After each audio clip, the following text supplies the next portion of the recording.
mau berhenti. Assalamualaikum warahmatullahi wabarakatuh.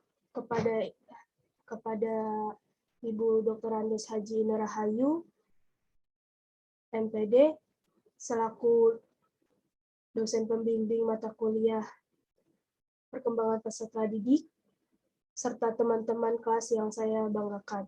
Puji syukur marilah kita panjatkan kepada Allah Subhanahu wa Ta'ala dan sholawat serta salam. Semoga tetap tercurahkan kepada baginda Nabi Muhammad Sallallahu Alaihi Wasallam. Baik, izin memperkenalkan diri. Perkenalkan, nama saya As Ariska dari kelas 2E dengan nomor NPM 21016311070164. Untuk kesempatan kali ini, izin menjelaskan mengenai kecerdasan majemuk.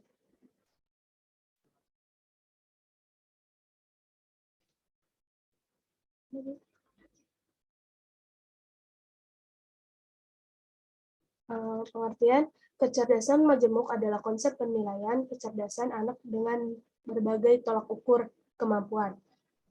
Teori kecerdasan majemuk dikembangkan oleh seorang psikolog, Howard Gardner, pada akhir 1970-an dan awal 1980-an. Gardner mengemukakan bahwa individu memiliki 8 kecerdasan. 8 kecerdasan majemuk: kecerdasan linguistik, kecerdasan spasial, kecerdasan logis matematis, kecerdasan kinestetik jasmani, kecerdasan musikal, kecerdasan naturalistik, kecerdasan interpersonal, dan kecerdasan interpersonal. Kecerdasan linguistik adalah kemampuan untuk menguasai pikiran dengan jelas dan mampu menggunakannya secara kompeten melalui kata-kata seperti bicara, membaca, dan menulis. Kecerdasan spesial yaitu visual, merupakan kemampuan seseorang untuk memahami, memproses, dan berpikir ke dalam bentuk visual. Kecerdasan logis matematis adalah kemampuan berpikir dalam pengenalan dan menghitung seperti kemampuan menelaah secara logis, ilmiah, dan matematis. 4. Kecerdasan kinestetik jasmani adalah kemampuan untuk menggabungkan antara fisik dan pikiran, sehingga menghasilkan gerakan yang sempurna. Contohnya seperti seorang dokter, penari, ataupun olahragawan, dan lain-lain.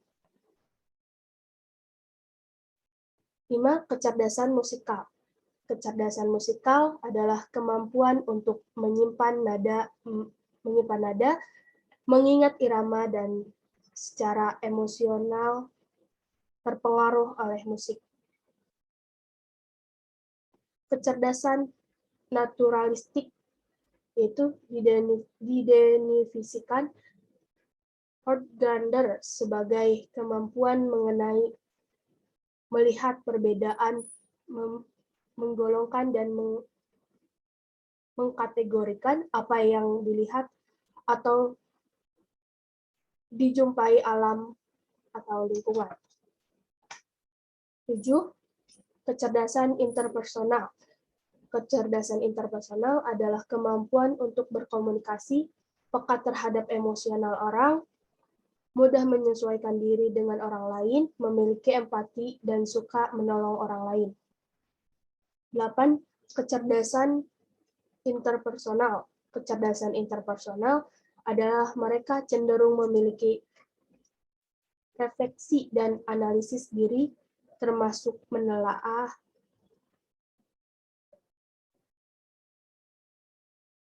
dan menilai kekuatan pribadi mereka. Sejarah evolusioner dan pernyataan logis evolusioner. Tiap jenis kecerdasan memiliki bukti historis seperti spasial, dapat ditemukan gabungan irama terbang serangga waktu mencapai bunga, musikal melalui instrumen musik purba, dan sebagainya. Dukungan temuan psikometrik dapat memanfaatkan tes standar untuk menilai kecerdasan dan cara yang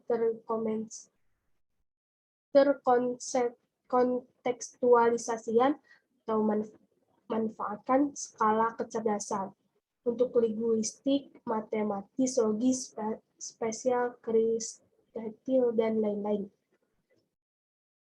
Setiap kecerdasan memiliki rangkaian cara kerja dasar. Setiap kecerdasan membutuhkan cara kerja tertentu dan dapat berfungsi mengenai kegiatan yang khas pada setiap kecerdasan. Kinestetik misalnya, cara dasar kerja maupun meniru gerak fisik mampu mengurangi gerak rutin, motorik halus dalam menyusun bangunan. Kriteria dan sarana teori majemuk. 1. Penelitian yang dilakukan tidak didasarkan pada penelitian empiris. 2.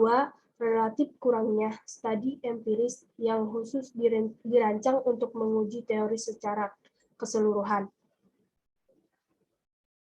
Teori kecerdasan majemuk memperluas definisi kecerdasan rupa sehingga tidak lagi terlalu berguna. Menggambarkan batas-batas kecerdasan. 1. Hal ini menarik untuk mengetahui perbedaan yang jelas antara kecerdasan dan kapasitas manusia lainnya. Pada saat yang sama, kriteria yang mendasari dan tidak analisis teori kecerdasan majemuk dapat bermanfaat untuk menarik sejumlah perbedaan utama. 2. Pemahaman bahwa kecerdasan berpotensi pada konten tertentu juga dapat membantu untuk membedakannya dengan sistem sensortik, merupakan sarana di mana otak menerima informasi dari dunia luar. Pemahaman bahwa kecerdasan berpotensi pada konten tertentu juga dapat membantu untuk membedakan dengan sistem sensortik. Sedangkan sistem sensorik merupakan sarana di mana otak menerima informasi dari dunia luar. Terima kasih. Assalamualaikum warahmatullahi wabarakatuh.